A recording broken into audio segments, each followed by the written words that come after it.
All right. Get more in the camera. You're right. I have to be. We need to love you and see you. Okay. I'm in. Okay. We did it. So, hello. Welcome to day 5 of the Omer. Today we are focusing on Hod of Chesed. Mhm. And what I see on Chabad.org is Hod is translated as humility. But the idea of majesty and grace And glory. glories. So it's like humility before God kind of thing. The idea that your love is an aspect of God and it's not entirely your own. The fact that you were given it and stuff like that. So this might get like more religious than some people are used to or comfortable for, but I'm not going to hold back when I talk about these things. It's kind of the point. I know. Like I've tried hard to like tone down the religiousness of it, but that's what we're doing here is we're doing Kabbalic kind of stuff and like Yeah. I don't know. You can't separate Kabbalah from Jewish religion. So they say Hod introduces the aspect of humility and love, the ability to rise above yourself and forgive or give in to the one you love just for the sake of love, even if you're convinced that you're right. Oh my gosh. I feel like Hod is like when you talk about like Jacob loving Rachel, like the way Jacob loves Rachel. In what way? In the sense that like, you know, first he worked for like 7 years. Oh, and yeah. then he married Leah and then he worked for another 7 years in order to be able to marry Rachel. But also there's a midrash. No. There's a midrash where Leah shows that kind of same love for Rachel also, and switches out because Rachel was nervous for the wedding, and that's why she. Oh switched yeah, out. no, I've seen that one before. I Yeah, like that one. yeah, the idea of rising above yourself. Yeah. So this one gets into like pride and arrogance and stuff. Let me ask you, am I? Well, first of all, does love humble me? Am I arrogant, notwithstanding, or sometimes because I have the capacity to love? Does that make me arrogant?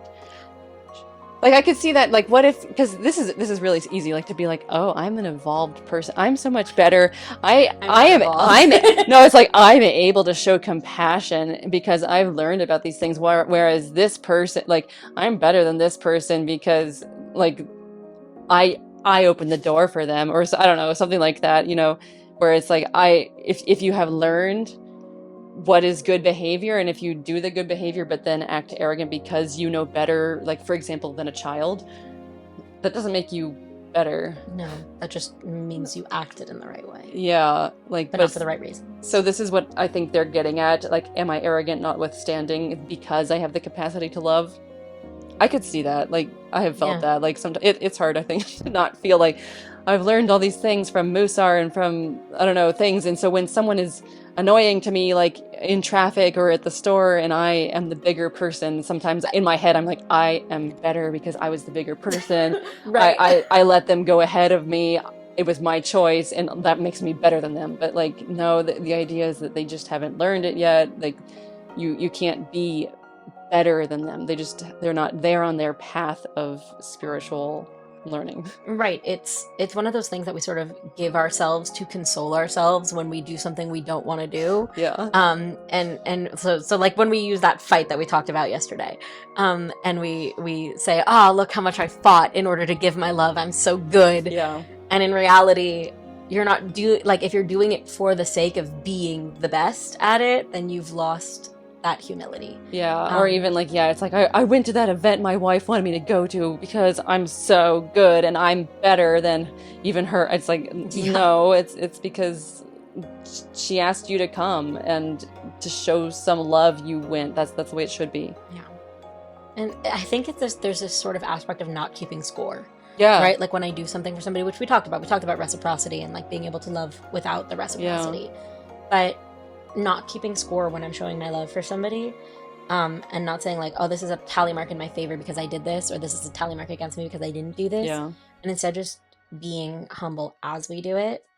Like, I don't know, it's a really good reminder that even if I'm doing all of the right things, making sure I'm doing them for the right reasons from a humble space is more important. Not more important.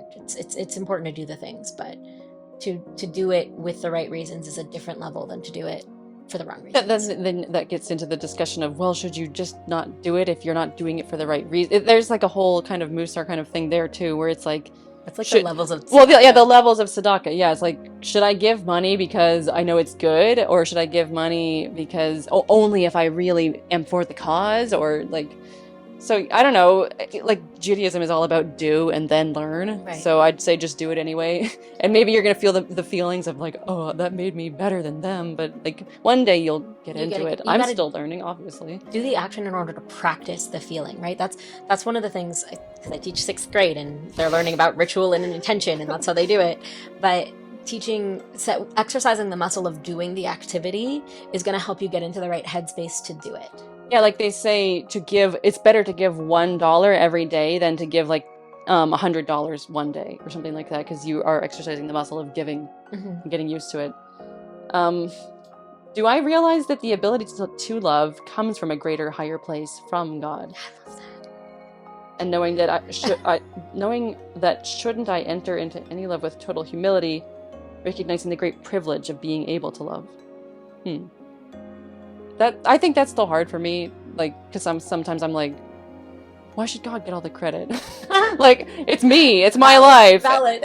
And like, but like everyone is made differently, and so it's like if I was made to be more compassionate than other people, then there's got to be a reason, I guess.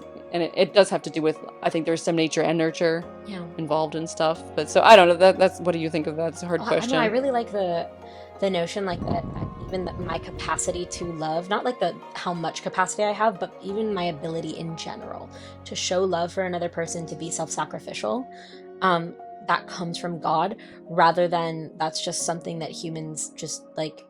I mean, there is no humanity without God. That's a whole different situation. But the idea that aspect is a godly aspect, it's what makes me like holy, is really beautiful. Yeah, because like animals can show compassion, like elephants that hang around and mourn and stuff like that. Arguably, my dog is the most incredible on the planet. Like when it comes to compassion, it just makes me want, because like people often, like, religion is supposed to help us rise above animal natures and stuff like that. But if animals do these things too, then it is perhaps natural or something. I don't know. And then is it God given? I don't know. Like if it's natural, then I don't know. But I mean, my sort of like roundabout answer to that is everything that is natural is godly. Yeah. But like, I could say that. there's something that is, there's something that is mundane, that is average for all, right? Natural for all. And then there's something that is specifically divine for humans, for people. And so I think that like I think oftentimes animals will remind us how much more we should be able to love, because we have a capacity that is greater than them. That's true. That's a really rise above and do that. Yeah, because we have the capacity to build tools that help people, and like wheelchairs, for example, or something like that. Yeah. I don't know. No, I love that. All right. So we have an exercise. Oh, what's our exercise? The exercise for the day is to swallow your pride and reconcile with a loved one you have quarreled with. So I can't think of anyone I've... say no. Well, yeah. I can't think of anyone like I've quarreled with recently, but like, I don't know, like I'll think about it today, and if somebody comes up, I'm quarreling in my head with someone. They don't know that I'm quarreling with them. Yeah. Or it's like I have an ongoing thing with my whatever, like my parents, but like one day, whenever I can confront them, then hopefully we reconcile, that kind of thing, something like that. I don't know. We'll figure it out. Yeah.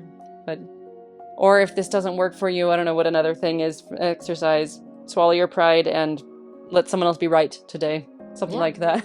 That could be a good one for me, because I'm usually right about most things. I don't know. I love that. Yeah. All right. Well, thank you so much.